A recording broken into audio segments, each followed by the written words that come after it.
Hello everyone, my name is Paul Samayoi and we're back. Pokemon Y Shiny Hunting episode 310 Lapras.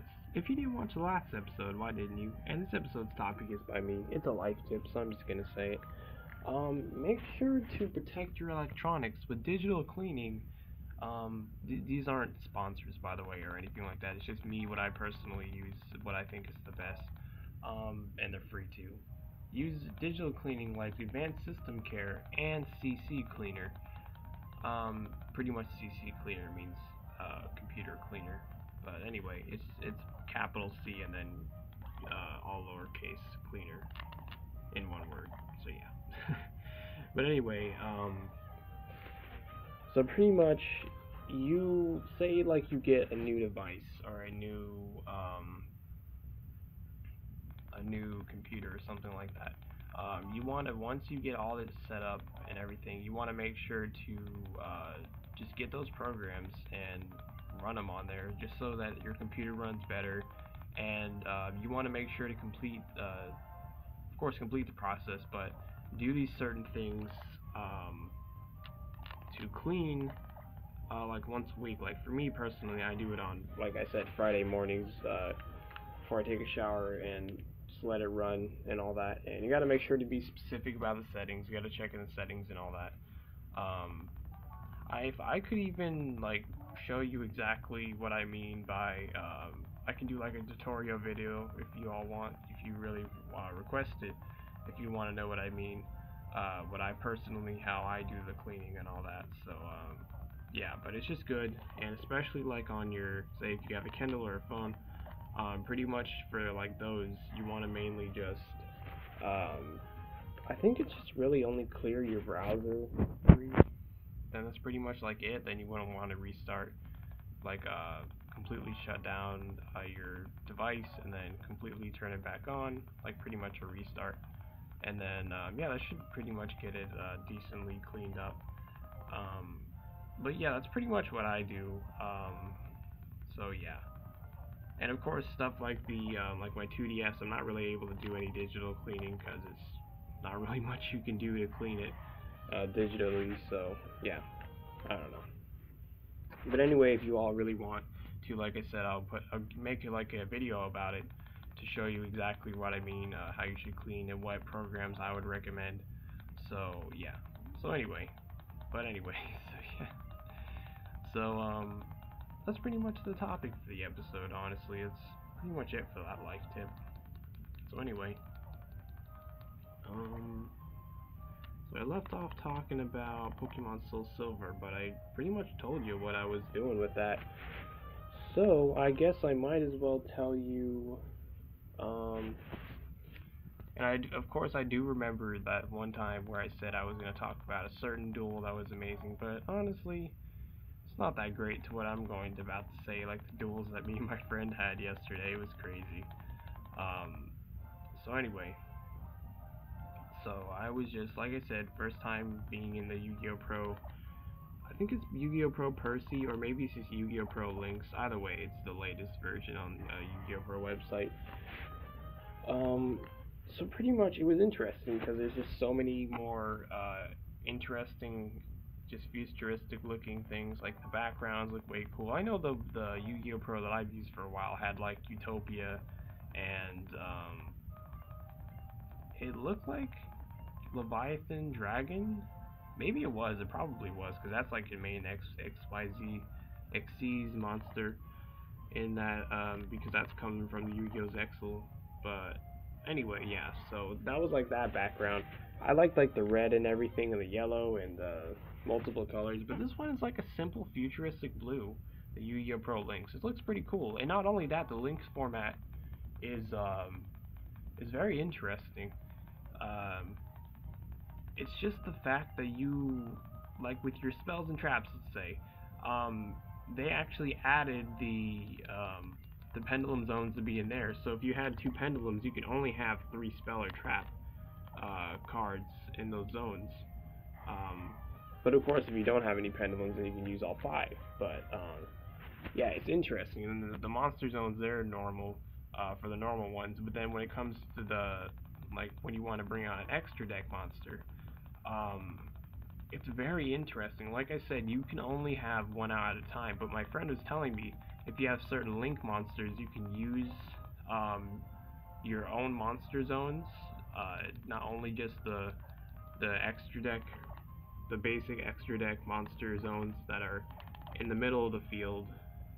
Uh, yeah, so it was interesting. Um, it's just gotta you just gotta get used to it because like for me, I was like all ready to bring out two. I had my Utopia the Lightning out, and I was like, oh man, I'm gonna bring out Samsara as well. But I was like, oh crap, I don't have another space. This Utopia's taking it up. So that's the only annoying thing, really, personally. But I can definitely work around that. It'll actually give me a decent advantage because the amount of times that I countered my friend, he was like the first duel. He was not very smart. Just to have those cards in his deck. This card called I think it's called Pot of Cupidity. It's pretty much like the overpowered Pot of Greed these days. Well, I guess close to it.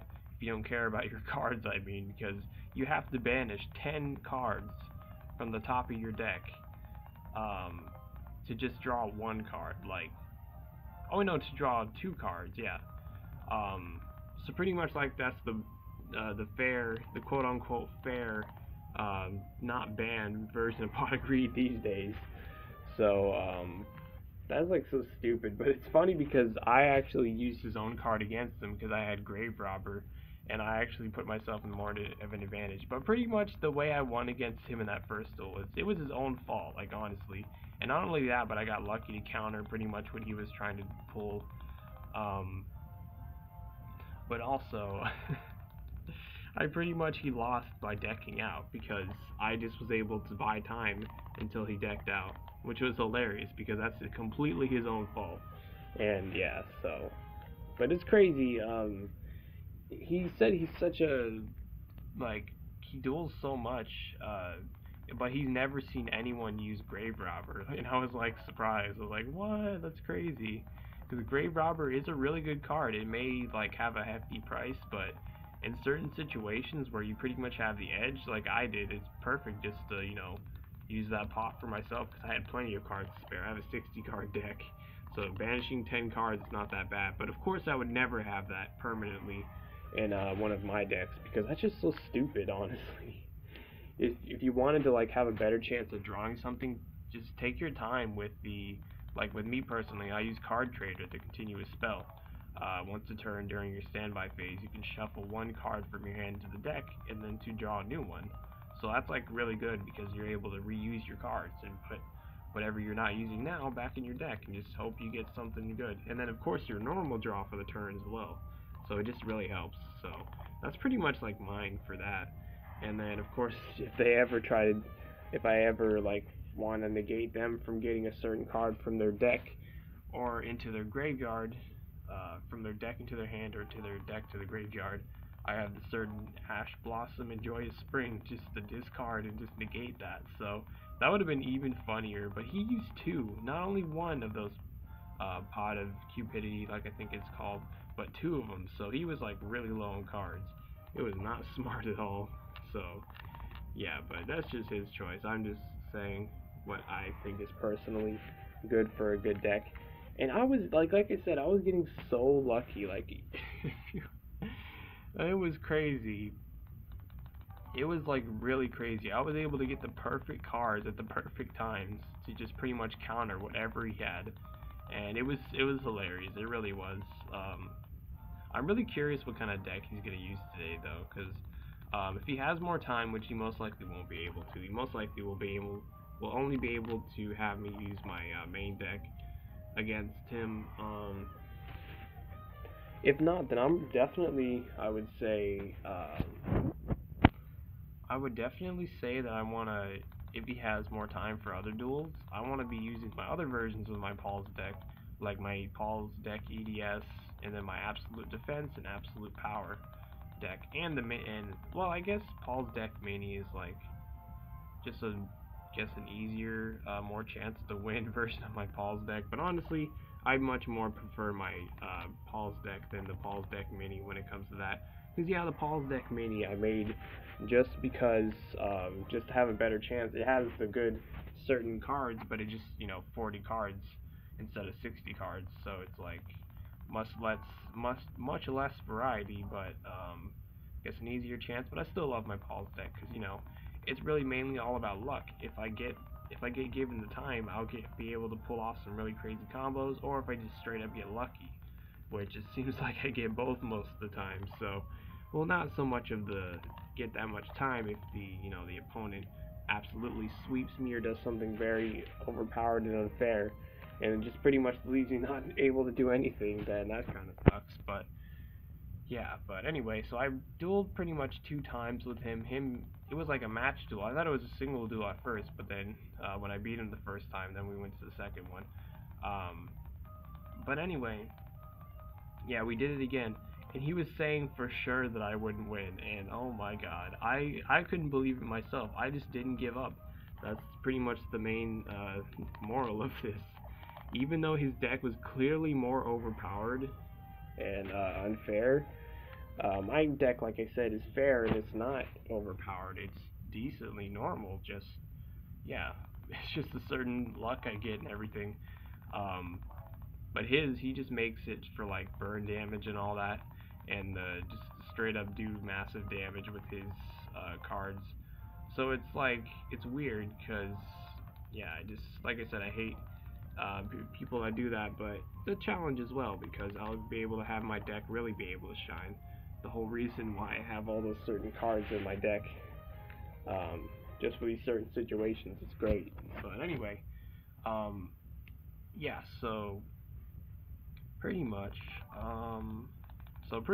this is where the crazy comeback comes in, because he thought, and I even thought he was gonna finish me with um, his link no, it's not a link monster. I think. Wait, is it a link monster? No, it was a cubic monster. It was just one he was able to special summon as long as he had 3 other cubic monsters in his hand with different names. So he was able to bring that out. And pretty much what that does is during each of his end phases, both players take 3,000 points of damage, 3,000 life points. And that was scary because he was going to pretty much finish me. But I had a sneaky trap for him. He thought it was all over, and he miscalculated as well. And he was trying to finish me off right then and there by getting rid of the one that does 3,000 life points to each, and then try to like burn damage me from like another card he had that did like 800 points of damage to me, and I had 400 life points left, 400 more. And I was able to, I think during that point he was at like 2,150 life points. But I was playing it smart because he was getting really cocky, and he thought he was definitely going to win, but he didn't know of my trap. I mean, he saw that I put it down quite a while back in the duel, but he didn't think it was anything too crazy.